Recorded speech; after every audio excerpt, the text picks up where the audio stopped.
Today we're going to go over how to set up and use dado blades. We're going to be using a stacked set of dado blades. These are Avante Pros.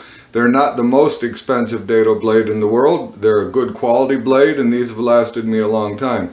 I'm not a woodworker. I do some woodworking, but I do use these in carpentry and I do make shiplap, vertical siding and shiplap for inside the homes.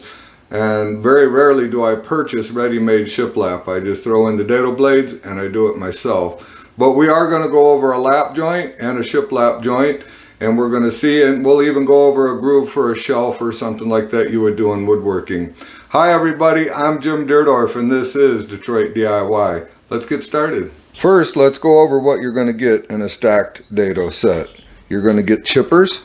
You're going to get the 1/16, probably 2. You're going to get 3 1/8 inch chippers.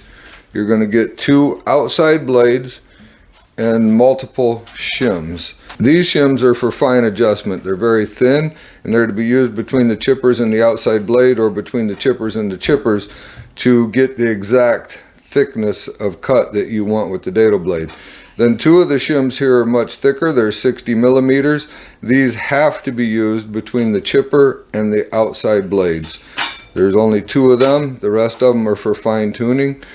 If you stack it up kind of like what the instructions say to stack it up for the size that you're going to get, it works out to be really good. Let's go ahead and set up a 3/8 inch stack, because I'm going to be using some 3/4 inch wood you see sitting right there, and we will get this started.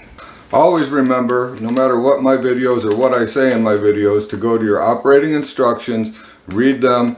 They give you all the guides that you need to set up for your thicknesses, and I rely on these. I keep them right in the box with the blades because I don't know all the thicknesses and how to set it up off the top of my head, but I do know what I'm looking for when I set it up and if I need to fine tune it. The first thing I'm going to do is raise my blade all the way up for easy access to everything that's holding it. Now I'm going to remove my riving knife and remove the 10-inch blade.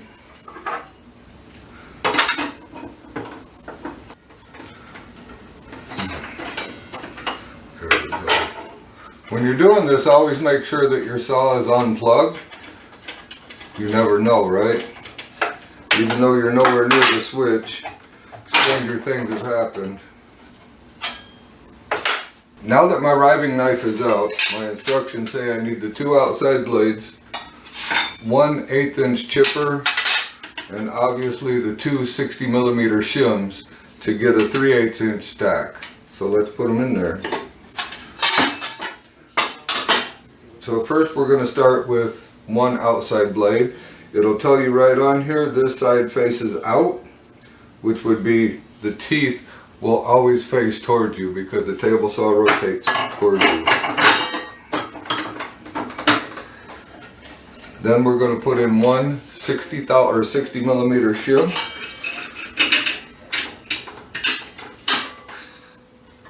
We're going to put 1/8 inch chipper. The same thing, the blade should be facing towards you. Another 60 millimeter shim. And the outside blade. So always be facing out or the teeth facing towards you. Then we're going to put our washer back on. And our nut. Now, we're not going to tighten the nut yet because we need to adjust our blades.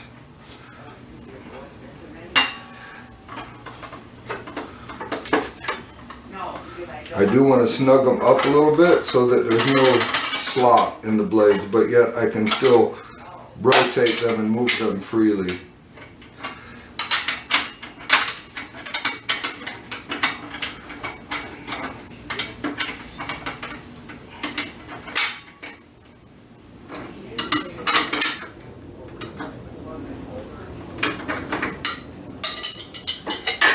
Before we tighten these down now, we need to adjust our carbides.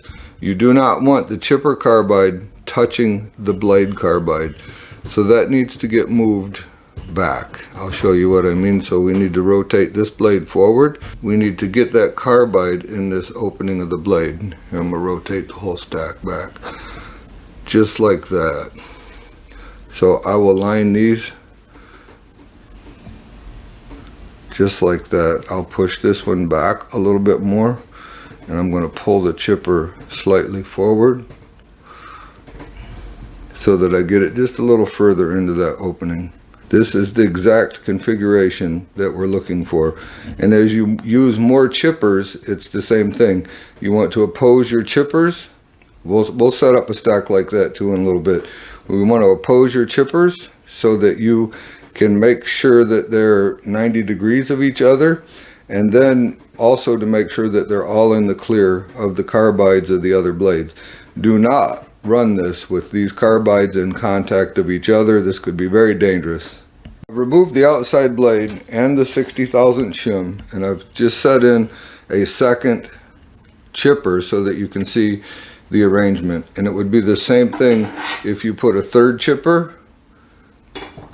Those chipper blades would be set up between these two, something along the lines of that. And it would be the same thing if you set up a fourth chipper. It would be on there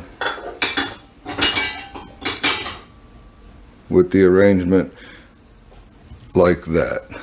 So it would be a pretty good idea of how they would go on. So if we were going to use all four of them, then this would go back into place. The outside blade, the washer, and the nut would get tightened down. The blade stack would look something like this. And it would be the same case. Now the only ones that you have to get the carbides clear of are the first chippers and the outside blades. I have the 3/8 stack back in here, and as you tighten the blades, they're going to try to rotate. I like to take my thumb over on this side, hold my wrench in my hand here, and just give the blades, put some pressure on them, give them a little squeeze so that nothing can move. Once you get this snugged up fairly decent, they don't try to slide as much when you put the final little tightening on there. There we go. So let's take a closer look at this arrangement. So as you can see, I have the carbides aligned from both of the outside blades. And the chipper carbide is in the notch that it is supposed to be sitting in. Now the nice thing is when you rotate it around, you will see that this one is also in the notch that it's supposed to be sitting in. With the dado stack, we will not be using the riving knife. You never use the riving knife with the dado stack, and the reason being is you're not cutting completely through the wood. So the riving knife is unnecessary. In fact, it would just complicate things. So I'm going to latch that back. No, I'm not. It's going to tear it up. You see that? So you have to look at all this stuff and make sure that everything's good. I will be leaving this in the unlocked position. The blade will be down low enough that that is not going to matter. It's not going to touch the throat plate. The next thing is we cannot use this throat plate. Let me lower the blade down a little bit. And the reason being is the carbides are just too close to the edge of the throat plate. So you need to use a throat plate for a dado set. I've made my own throat plate. This is just a 1/4-inch piece of Luan or subflooring, has worked for my saw. Every table saw is different, so you would have to determine the thickness of material needed for your saw. And even though it is cut out for a wider dado stack, we're just fine. So let's get the fence on here, get some heights adjusted, make sure this is the correct width, and then we're going to do a little cutting. To check the width, I like to use the ruler from my combination square. And as you can see, we are at 3/8 of an inch. Now I'll also set this at 3/8 of an inch to set the depth of the blade. Let's do that now. With my combination square set at 3/8 of an inch, I'm just going to kind of set it down on top carbide. I'll have a carbide sticking straight up. And I am going to lower the blade down until it's the ruler is just touching my throat plate. So that looks good right there. We're going to give that a little test run and make sure that we have 3/8 both ways, 3/8 deep, 3/8 wide. Now I'm going to install my sacrificial fence. When you're running a dado set, you absolutely have to use a sacrificial fence. Watch my video, Why Do You Need a Sacrificial Fence? It'll explain it to you. Not only that, we make this fence in that video. It's beautiful, it'll hold the feather boards for you, it'll do everything that you need it to do. The reason we have to have this is we're cutting so tight to the edge of the fence that the carbides would literally be rubbing on your fence. So with the relief cut in the bottom of this for the blade to go through, we can get right up against that and we have no concerns with destroying our fence with the blade. With my sacrificial fence installed, I'm going to use my combination square just like I did to set the height, to set the width. So I'm just going to slide my fence over right up until I get a hold of that, and I'm right on top of the carbide. And I just want to make sure that I'm right there. It's not like we're not going to do a test cut, and we can do some minor adjustments if we need to, but if I can hit it right the first time, there's nothing wrong with that. Lock that fence down and we're ready to go. First we're going to do a lap joint, and this is how we would set up for that. I want to make sure that my miter gauge is zeroed, so I've got my square in here, I've got my square against the fence. I'll go ahead and get that all squared up and lock it down. This is the only time, let me repeat that, this is the only time that you can use your miter gauge with the wood pressed against your fence is with a dado set in your saw. Otherwise, if you ran this configuration with a regular blade trying to do a cross cut, the chances of kickback are about 100%. Now with everything set into place, the piece that we're going to cut our lap joint on will be butted up against our fence and our miter gauge, and we're going to slide it through as such. Let's get it cut. I'm going to cut two of them and then we're going to see how they fit together.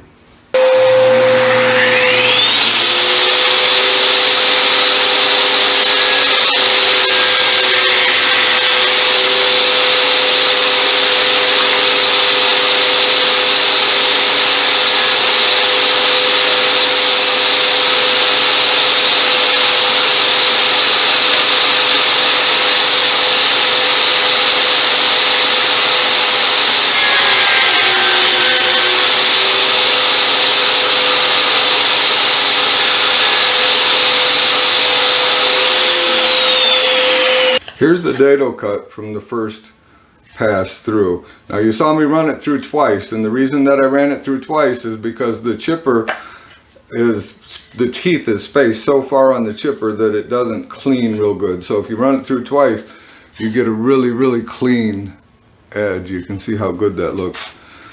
And the same thing here. Now what we want to do is set them together like this and see if we have our depth right. And we don't. We're missing our depth by a little bit, so I'm going to tweak the blade and pass them through again. So this time our fit is almost perfect, but we are still about a 32nd of an inch off. So I'm going to go ahead and just bump these blades up just a little more and fine tune this.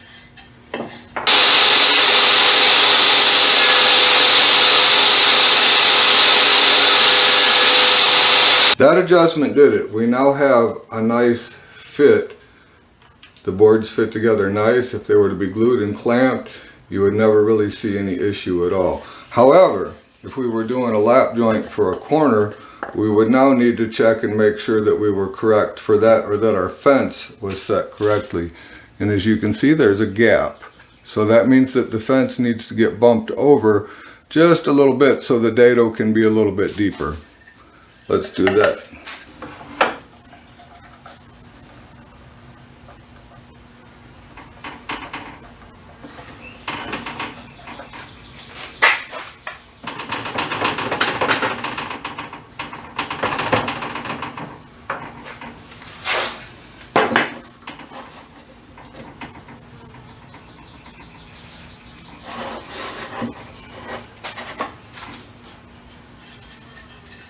With the fence adjusted over, we're going to go ahead and do the same thing. This time we're not really reliant on the chipper, so it's just going to be one pass. And remember, it might take a few minutes to set up, but once you're set up, if you're doing a lap joint and you have all your boards cut, it is just a matter of passing them through.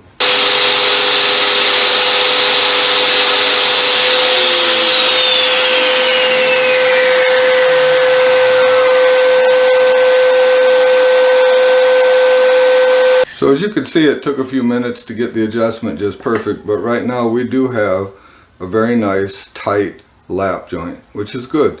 So now if you were doing some woodworking or you wanted to create these lap joints, this is what you would do, and now you could just pass them through. Go on. Let's do a little vertical dado and create some shiplap. I'm going to go ahead and I'm going to widen the dado stack to 3/4 of an inch or 1 inch, and we'll cut these through. I've installed a 5/8 of an inch dado stack. It required 3 chippers in the inside and the outside shim, and obviously the inside and the outside blade. So what I'm going to do is I will not be using the miter gauge. I will be passing them through along the fence.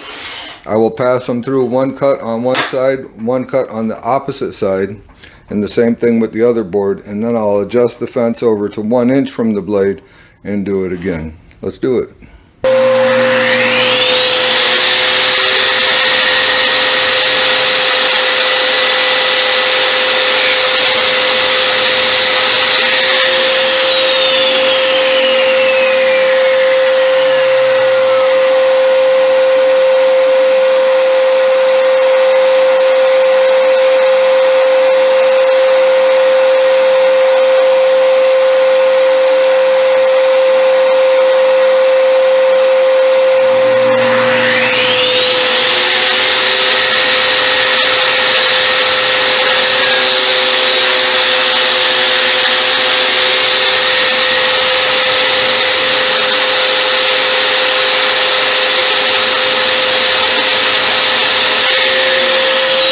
There we have it. It's as easy as that. 2 passes through. This is a little narrow to be making shiplap, but that's what it would look like on both pieces. And when you put them together, you put the appropriate spacing in between them, and there you go. You have your shiplap. That's all we got for this time. Always remember to respect the power of your power tools. Read the instructions for your dado blades or any other blades that you intend on using. Stay safe. If you enjoyed yourself, click on one of those 2 videos right there, and we'll see you soon.